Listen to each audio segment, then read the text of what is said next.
Bill O'Reilly here, Monday, June 27th, 2022. You are listening to the O'Reilly Update. Here's what's happening today in America. Democrats rage over Roe. U.S. Airlines now blaming travel chaos on the federal government.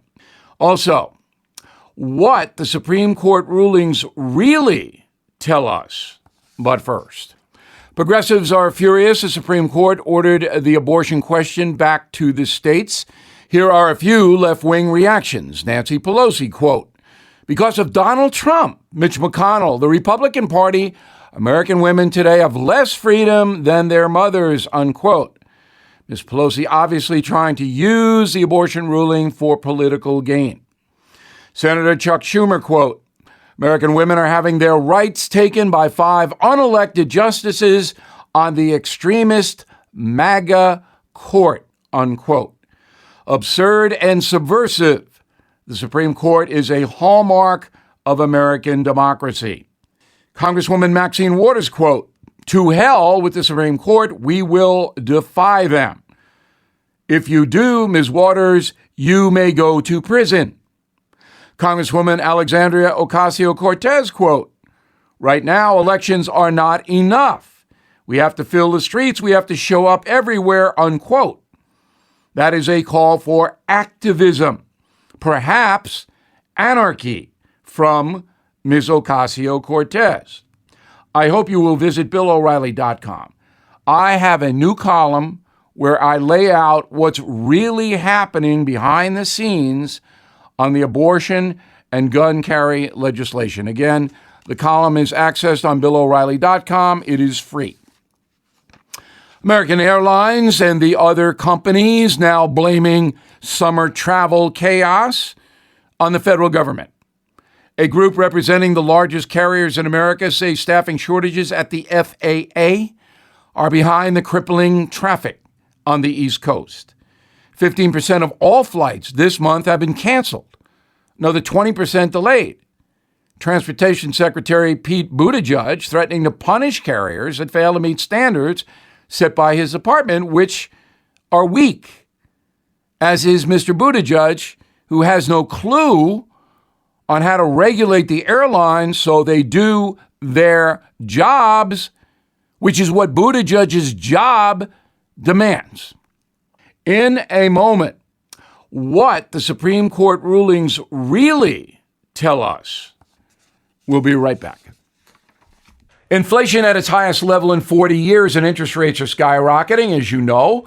Market experts like Jamie Dimon, CEO of JP Morgan, predicting recession. So to protect your future, do what I did. Call the only precious metal dealers I trust, American Hartford Gold. They will show you how to protect your savings and retirement accounts by diversifying your portfolio with physical gold and silver. You can get started with a short phone call. They will place physical gold and silver right at your door or inside your IRA or 401k. They are the highest rated firm in the country with an A+ rating from the Better Business Bureau and thousands of satisfied clients.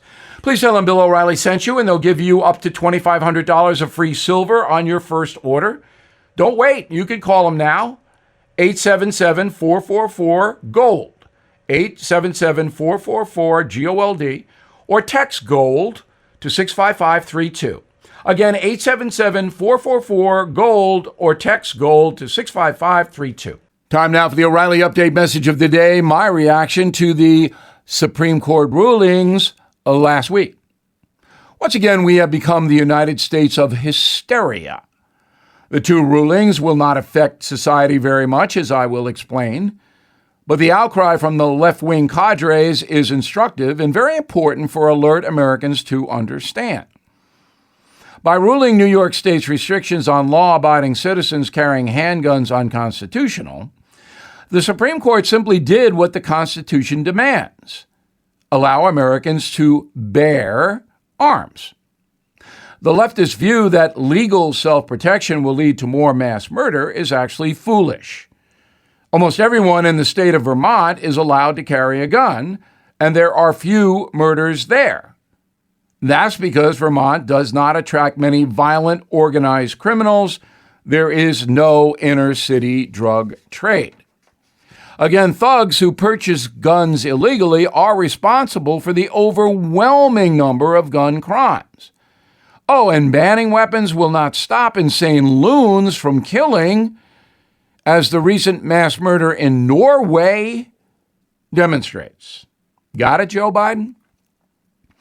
Now, the abortion ruling is a bit more problematic.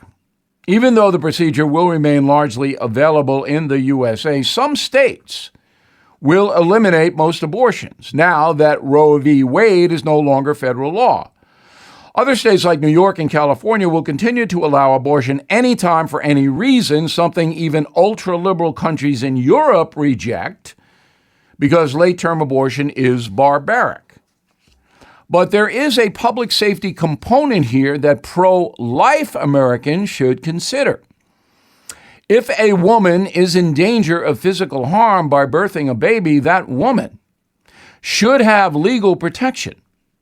Any state that denies that is violating the Equal Protection Statute because men cannot birth babies. Thus, in medically dangerous pregnancies, doctors and the individual women should make the decision, not the state government. Most Americans agree with that analysis. The polls prove it. So I hope all states will uphold equal protection. There is no question that Democrats are using guns and abortion to advance party politics. Instead of respecting citizens who believe that killing the unborn is wrong, Nancy Pelosi and her acolytes demean and defame them. Same thing with honest, law-abiding Americans who want firearms to protect themselves from harm. That view in the person holding it is condemned by the far left. In progressive precincts, there is absolutely no tolerance for opposing points of view. And where are those precincts? Here's a partial list. Hollywood, Ivy League colleges, and most other higher learning institutions, much of the corporate media, including legacy newspapers in New York, Los Angeles, Washington, Boston, and almost everywhere. In addition, Democrats in the House and Senate are terrified of progressives and do their bidding, as does the Oval Office. That is quite an assemblage of intolerance, is it not? Try being pro-life in Hollywood or at Yale. You'll be attacked and shunned. That's the big takeaway. You know, intolerance should be unconstitutional, but it's not. I'm Bill O'Reilly. I approve the message by writing it. Please check out more honest news analysis on BillO'Reilly.com. And also, please consider my new book, Killing the Killers. In a moment, something you might not know. This is a special alert to all Americans who own a vehicle with less than 200,000 miles with an auto warranty about to expire or with no warranty coverage at all. Due to a decline in the economy, CarShield is announcing a low-cost month-to-month vehicle protection plan that is now available to the public to save any driver out-of-pocket expenses on future auto repairs. Call now to find out how you can pay almost nothing for covered auto repairs. Yes, you heard that correctly. Pay almost nothing for covered auto repairs. An open phone line has been established for all drivers to call for a free quick quote. Call 800-925-7584 now. Drivers who are covered will not have to pay for covered repairs again. This protection plan is at an all-time low. Additionally, drivers who activate this vehicle protection today will also receive free roadside assistance, free towing, and car rental options at no additional cost. Call us for your free quick quote today. 800-925-7584. That's 800-925-7584. What do you have to lose? Call 800-925-7584. Again, 800-925-7584. Now, the O'Reilly Update brings you something you might not know. On this day in 1950, President Harry Truman deployed thousands of U.S. soldiers to Asia. Just years after vanquishing the Empire of Japan, America faced a new threat in the Pacific, the rise of communism. Here is the story of the Korean War. Following World War II, the U.S. and Russia divided Korea into two separate zones. The Soviets controlled the north, Americans the south.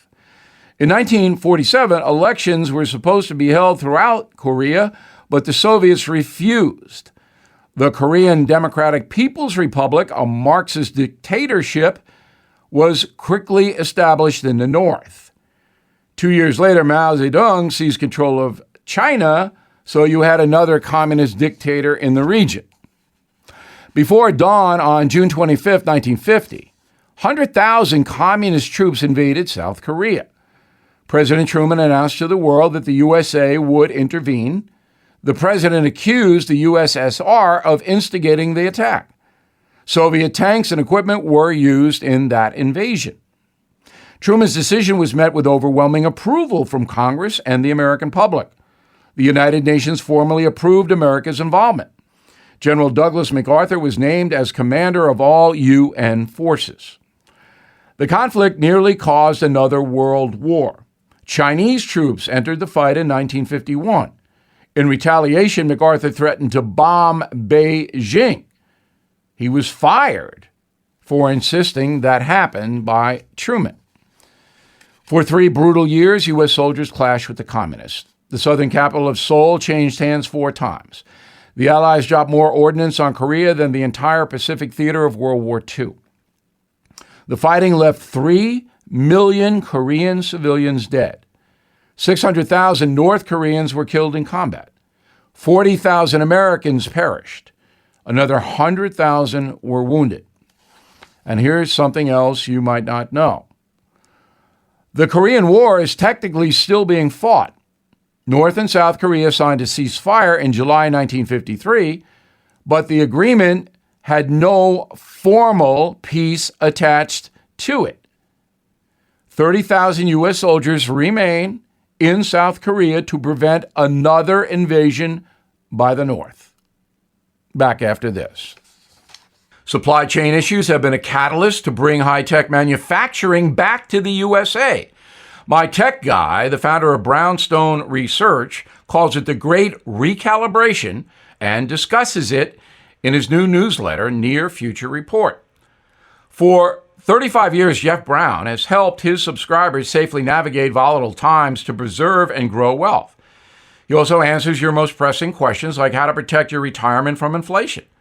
What are the implications of a new digital currency and the Great Reset? What will the Fed do with interest rates? And what's going to happen in the stock market this year? Brownstone Research has been at the forefront of major market moves for 35 years. Let Jeff help you by signing up for his newsletter today at a 75% discount, a 12-month subscription, only $49. So please go to jeffbrowntech.com. jeffbrowntech.com, jeffbrowntech.com. Thank you for listening to the O'Reilly Update. I am Bill O'Reilly. No spin, just facts, and always looking out for you.